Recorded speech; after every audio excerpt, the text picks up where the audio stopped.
ಭೀಕರ Gulf ಯುದ್ಧದಿಂದಾಗಿ LPG ಅಭಾವ ಇದೆ.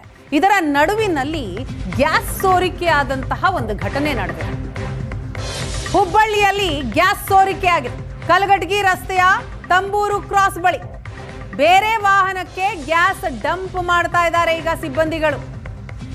ಮಂಗಳೂರಿನಿಂದ ಧಾರವಾಡಕ್ಕೆ ಬರ್ತಾ ಇದ್ದಂತಹ ಟ್ಯಾಂಕರ್ ಇದು ಗ್ಯಾಸ್ ಸೋರಿಕೆ ಆಗಿದೆ. ವಾಹನ ಸಂಚಾರಕ್ಕಾಗಿ ರಸ್ತೆ ಬದಲಾವಣೆ ಮಾಡಲಾಗಿದೆ. ವಾಹನಗಳ ಓಡಾಟಕ್ಕೆ ಸಂಪೂರ್ಣವಾಗಿ ಆ ಭಾಗದಲ್ಲಿ ನಿಷೇಧವನ್ನ ಹೇರಿದ್ದಾರೆ ಪೊಲೀಸರು.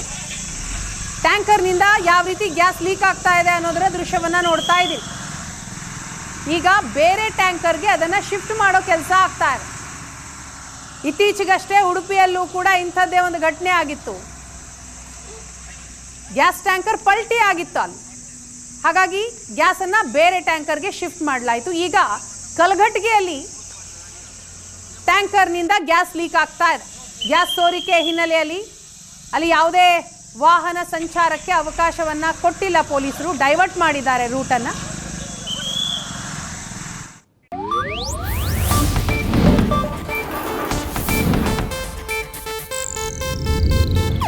ಇದು ಏಷ್ಯಾನೆಟ್ ನ್ಯೂಸ್ ನೆಟ್ವರ್ಕ್ ಪ್ರಸ್ತುತಿ.